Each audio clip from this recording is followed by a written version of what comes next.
নয়াপল্টনে বিএনপির শ্রমিক সমাবেশে নেতাকর্মীদের ঢল। অধিকার প্রতিষ্ঠায় গণজোয়ার সৃষ্টির প্রত্যয়। ভার্চুয়ালি যুক্ত হবেন তারেক রহমান। মহান মে দিবসে বর্ণাঢ্য র্যালি। শ্রম সংস্কার কমিশনের রিপোর্ট বাস্তবায়নে সচেষ্ট সরকার, বললেন প্রধান উপদেষ্টা। প্রতিটি খাতের উন্নতির পেছনে রয়েছে শ্রমিকের পরিশ্রম। এই নতুন বাংলাদেশ হবে না যদি শ্রমিকদের অবস্থা পুরনো বাংলাদেশের মধ্যে থেকে যায়। সম্পদ অর্জনের অবৈধ পদ্ধতি শনাক্ত করা না গেলে পুলিশের সংস্কার কাজে আসবে না, বললেন ডক্টর সলিমুল্লাহ খান। অভ্যন্তরীণ কারণে ভাটা পড়ছে বাহিনীর জনপ্রিয়তায়। পুলিশ এরকম যে একটা অদ্ভুত অবস্থায় আছে, তাদের জনপ্রিয়তায় ভাটা পড়েছে, যেটুকু থাকা উচিত সে নেই। তার কারণ অনুসন্ধান করার মতো আমাদের উদার চিত্ত থাকা উচিত।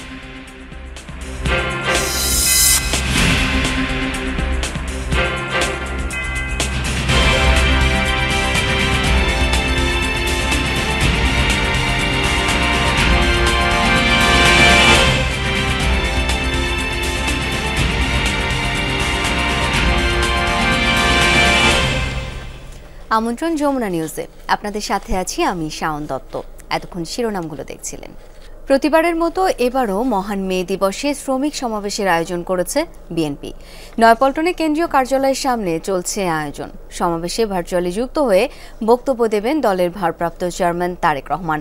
আমরা বিস্তারিত জেনে নিতে চাই সহকর্মী আরেফিন শাকিলের কাছ থেকে। আরেফিন, সমাবেশে কেন্দ্রীয় নেতাদের মধ্যে কারা উপস্থিত রয়েছেন, লোক সমাগম কেমন দেখছেন?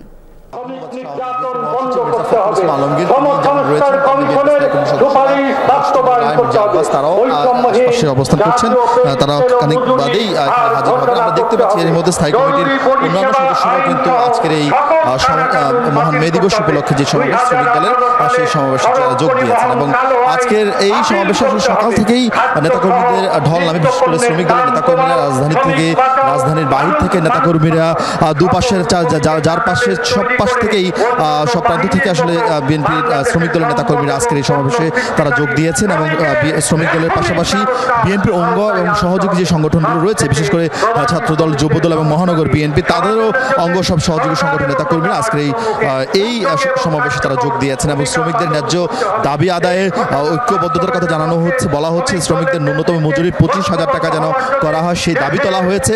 পাশাপাশি আপনি জানেন যে গত 16 বছর পোশাক খাত থেকে শুরু করে নানান জায়গায় বিভিন্ন শ্রমিক আন্দোলনে অনেক শ্রমিকদেরকে নির্যাতন, নিপীড়ন শিকার হতে হয়েছে, অনেকে মারা গিয়েছেন।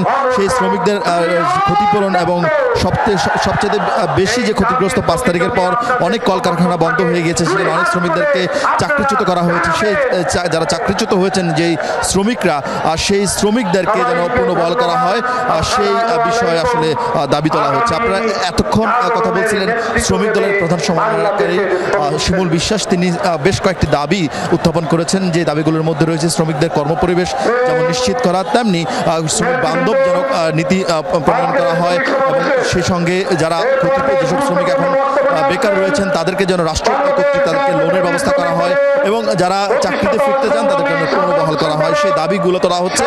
এবং খানিক বাদে শাওন বিএনপির ভারপ্রাপ্ত চেয়ারম্যান তারেক রহমান তিনি যুক্ত হবেন এবং তিনি প্রধান অতিথির বক্তব্য দেবেন। তার আগে বিএনপির স্থায়ী কমিটির সদস্যরা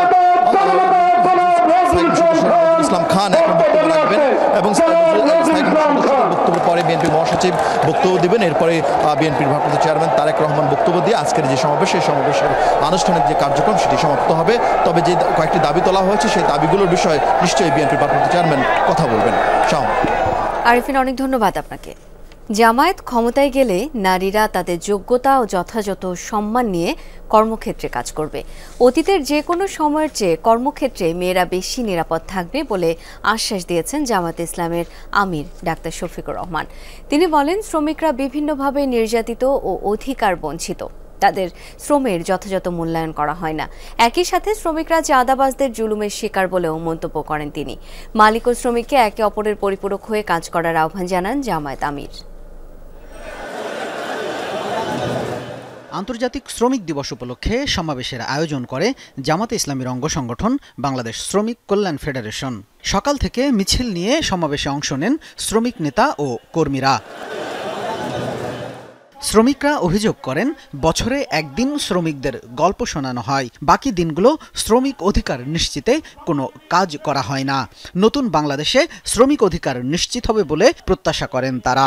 আমাদের বাংলাদেশের যত শ্রমিক বা বিশ্বের যত শ্রমিকেরা কাজ করে ন্যায্য দাবি পায় না, শ্রমিকের যে অধিকার সেই অধিকারটা যেন আমাদের এভাবে আবার নতুন করে ফিরিয়ে পাই। বহু শ্রমিক আছে যারা জীবনের বিনিময়ে এদেশ এবং জাতির জন্য তারা কাজ করে, কিন্তু দুঃখের বিষয়, ভাগ্যের পরিহাস যে তাদের শ্রম অধিকার তাদেরকে দেয়া হয় না। সমাবেশে প্রধান অতিথির বক্তব্যে জামাত আমির ডাক্তার শফিকুর রহমান বলেন, দীর্ঘ সময় ধরে শ্রমিকরা নানাভাবে নির্যাতিত ও অধিকার বঞ্চিত। চাঁদাবাজদের জুলুম থেকেও শ্রমিকরা নিস্তার পান না বলে অভিযোগ করেন তিনি। সকল পর্যায়ের মানুষ বিভিন্ন ক্ষেত্রে তারা নির্যাতিত এবং তাদের ন্যায্য অধিকার থেকে তারা বঞ্চিত। চাঁদাবাজরা বিভিন্নভাবে তাদের কাছে হাজির হয়, বিভিন্ন রূপ নিয়ে হাজির হয়, বিভিন্ন দিবস পালনের জন্য হাজির হয়, এমনকি আজকের দিবসটি পালন করার জন্যও বিভিন্ন জায়গায় হাজির হয়েছে। ক্ষমতায় গেলে নারীরা সম্মানের সাথে কাজ করার সুযোগ পাবে বলে জানান জামাত আমির। আমাদের প্রতিপক্ষ আমাদের বিরুদ্ধে অপবাদ ছড়ায়, জামাতে ইসলামী ক্ষমতায় গেলে মহিলাদের আর কোনো কাজ করতে দেবে না, ঘর থেকে বের হতে দেবে না।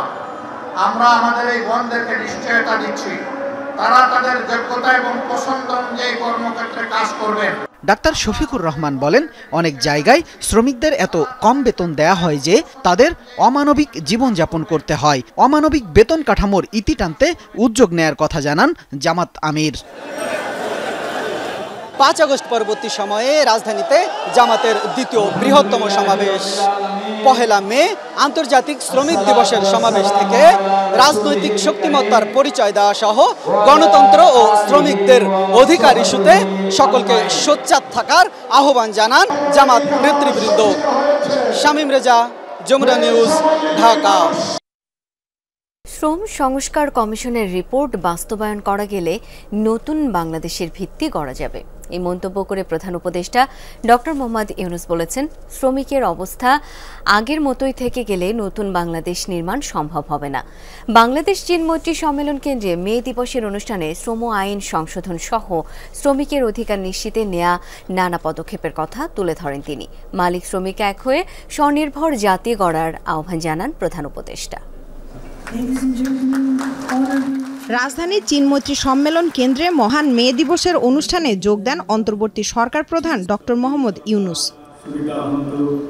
এ সময় কর্মক্ষেত্রে ক্ষতিগ্রস্ত শ্রমিকদের 5টি পরিবারকে আর্থিক সহায়তা তুলে দেন ডক্টর ইউনূস। শ্রম বিষয়ে প্রবন্ধ ক্যাটাগরিতে স্কুল ও বিশ্ববিদ্যালয়ে শিক্ষার্থীদের পুরস্কার তুলে দেন। শ্রম বিষয়ে প্রতিবেদনের জন্য পুরস্কার পান 6 জন সাংবাদিক। প্রধান উপদেষ্টা বলেন, জুলাই অভ্যুত্থানে সৃষ্ট হওয়া নতুন বাংলাদেশের আকাঙ্ক্ষা বাস্তবায়ন করতে হলে শ্রমিক মালিকদের এক হয়ে কাজ করতে হবে। শ্রমিকের পরিশ্রম এবং মালিকের মেধা, দেশকে নতুন করে গড়ে তুলতে হলে এই ঐক্য, পারস্পরিক শ্রদ্ধা ও আস্থার পরিবেশ সৃষ্টি করতে হবে। সেই লক্ষ্যে বর্তমান অন্তর্বর্তী সরকার ইতিমধ্যে শ্রমিকদের কল্যাণ ও নিরাপত্তা নিশ্চিত করতে বাংলাদেশ শ্রম আইন 2006 সংশোধন সহ বিভিন্ন পদক্ষেপ গ্রহণ করেছে। শ্রম খাতে নেওয়া অন্তর্বর্তী সরকারের বিভিন্ন পদক্ষেপ তুলে ধরে প্রধান উপদেষ্টা বলেন, শ্রমিকদের অবস্থা আগের মতোই থাকলে নতুন বাংলাদেশ গড়া সম্ভব নয়। এই নতুন বাংলাদেশ হবে না যদি শ্রমিকদের অবস্থা পুরনো বাংলাদেশের মধ্যে থেকে যায়। আজ এটা আমাদের সবার দায়িত্ব। শ্রম সংস্কার কমিশনের সুপারিশ বাস্তবায়নের মাধ্যমে নতুন বাংলাদেশের ভিত্তি গড়ার কথাও বলেন প্রধান উপদেষ্টা। আমাদের দায়িত্ব হলো আশু করণীয়গুলো দিয়ে যাত্রা শুরু করা, এগুলো করণীয়গুলো সমাপ্ত করার পরে কঠিনগুলো আস্তে আস্তে আমরা রওনা হব। কিন্তু এটা বাস্তবায়ন না করে জাতির কোনো গত্যন্তর নাই। এই নতুন বাংলাদেশ গড়তে হলে আর কিছু কাগজ দলিল থাকার না থাক, এই কমিশনের যে রিপোর্ট আছে এটুকু যদি আমরা বাস্তবায়ন করতে পারি তাহলে নতুন বাংলাদেশের ভিত্তি রচনা হয়ে গেল। অনুষ্ঠানে শ্রম সংস্কার কমিশন সংশ্লিষ্টরা জানান, শ্রমিকদের নিয়ে নতুন করে কাজ শুরু হয়েছে। দক্ষতা অনুযায়ী তৈরি করা হচ্ছে কর্মসংস্থান অধিদপ্তর। পর্যায়ক্রমে সংস্কার প্রস্তাবগুলো বাস্তবায়নের কাজ শুরু হবে। পরে শ্রমিকদের নিয়ে বানানো মঞ্চ নাটক উপভোগ করেন অন্তর্বর্তী সরকার প্রধান ডক্টর মোহাম্মদ ইউনূস। লামিয়া তিথি, যমুনা নিউজ, ঢাকা। মহান মে দিবস উপলক্ষে রাজধানীতে চলছে র্যালি সহ নানা আয়োজন। সকালে মানিক মিয়া এভিনিউর র্যালিতে যোগ দেন শ্রম উপদেষ্টা অবসরপ্রাপ্ত brigadier general doctor M Sakhawat Hossain. মহান মে দিবস এবং জাতীয় পেশাগত স্বাস্থ্য ও সেফটি দিবস উপলক্ষে আয়োজিত র্যালির শুরুতে বেলুন ও পায়রা উড়িয়ে উদ্বোধন করেন তিনি। উপদেষ্টা বলেন, শ্রমিকদের অধিকার নিশ্চিতে অন্তর্বর্তী সরকার যে প্রক্রিয়া শুরু করতে পেরেছে তাতে একটি বড় প্রভাব সৃষ্টি হবে। মালিক শ্রমিক এক কাতারে দাঁড়ালেই পাল্টে যাবে সমাজের চিত্র। উপদেষ্টা জানান, শ্রমিকদের বেতন ভাতা সহ নিরাপত্তা ব্যবস্থা নাজুক হওয়ায় আন্তর্জাতিক শ্রম সংস্থা ILOর নিষেধাজ্ঞা ঝুঁকিতে ছিল দেশ। এম সাখাওয়াত হোসেন বলেন, অন্তর্বর্তী সরকার শ্রমিকদের অধিকার নিশ্চিতের পাশাপাশি সার্বিক অবস্থা পরিবর্তনের চেষ্টা করছে। রাজনৈতিক প্রভাব মুক্ত হতে না পারলে পুলিশ বাহিনী থেকে কার্যকর সেবা পাওয়া সম্ভব নয় বলে মনে করেন বিশিষ্টজনেরা।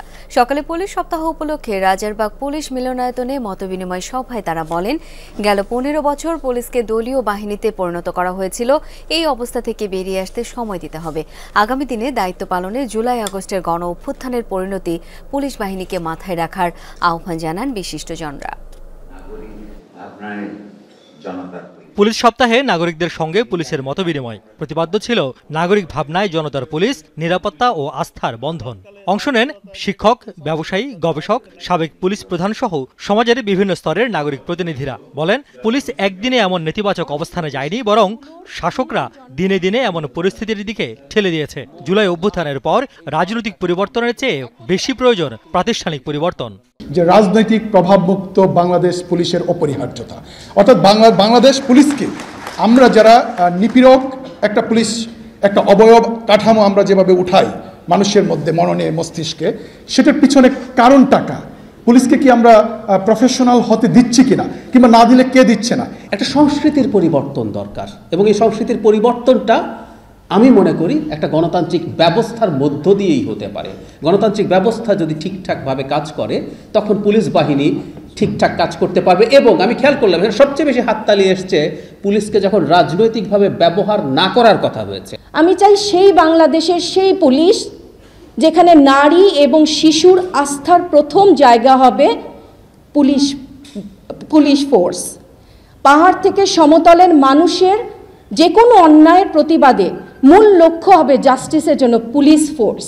বিশিষ্টজনরা বলেন, পুলিশকে কাজের স্বাধীনতা দিতে হবে। সরকার গঠিত পুলিশ সংস্কার কমিশনের সমালোচনা করেন বেশিরভাগ বক্তা। বলেন, পুরাতন আইন পরিবর্তন না হলে কোনো সংস্কারই টেকসই হবে না। ন্যায়পরতা কিংবা অন্যায় সেটা দেখবার বুদ্ধিমত্তা, মননশীলতা এবং হৃদয়বৃত্তি থাকা দরকার। যদি সেটা থাকে তাহলে আর কোনো দিন কোনো পুলিশ কর্মকর্তাকে বলতে হবে না, স্যার একটা মানুষ মারতে কয়টা গুলি লাগে। সোসাইটি বা আমরা যে সমাজের জন্য কাজ করতে যাই সেই স্বাধীনতা কি আমরা দিতে পারছি, এবং সেটা কি আমাদের যথেষ্টভাবে প্রোটেকশন যাওয়ার জায়গাটা আছে? আমরা আশা করব যে এই ধরনের আলোচনার মধ্যে আপনারা এটা নিয়ে কাজ করবেন। তো এই যে পুলিশ কমিশন হলো, এটা 1861 সালের পুলিশ আইনের কথা কিছুই বলে না।